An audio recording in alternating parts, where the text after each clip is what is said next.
પિલોલ ગામે માનવતા અને જીવદયાનું અનોખું ઉદાહરણ જોવા મળ્યું છે. વિશ્વમાં માનવીઓ દ્વારા જંગલોનું નિકંદન કરવામાં આવી રહ્યું છે. તેની અસર માનવીઓ ઉપરાંત પશુ પંખીઓ પર જોવા મળી રહી છે.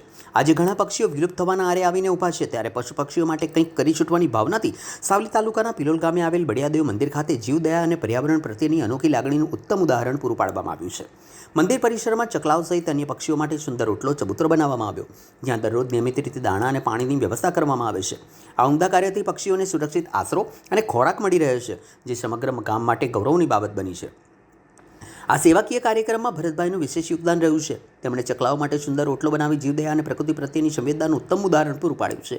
ગ્રામજનો તેમના આ સેવાભાવી કાર્યની હૃદયપૂર્વક પ્રશંસા કરી રહ્યા છે. સાથે જ પિલોલ ગામના સરપંચ વર્ષોથી કોઈપણ પ્રકારના ભેદભાવ કે સ્વાર્થ વિના ગામની સ્વચ્છતા માટે સતત કાર્યરત રહ્યા છે.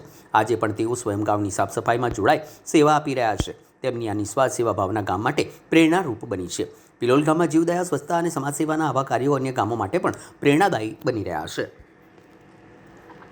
વર્ષોથી નાનું અમતું મંદિર હતું, ત્યાંથી બળિયાદેવની પૂજા કરું છું, બધા ભગવાનની પૂજા કરું છું. અને મારા ભરત કાકા બી મારી જોડે આવીને એમને પોતાના ખર્ચે બી દાણા નાખવાનો પોતરો બનાવ્યો છે, અને પોતે હું સરપંચ છું.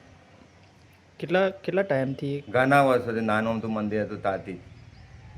અને પછી મને ભરત કાકા મળ્યા, એમને બી મને સાથ આપ્યો. આપણા જેવા થોડું પોટ બન્યો વિપુલ સરપંચ આવ્યા પછી. અને આ બધું વ્યવસ્થિત થઈ, ભંડારો બી રાખેલો અને વ્યવસ્થિત ગામજનો બધા આવેલા.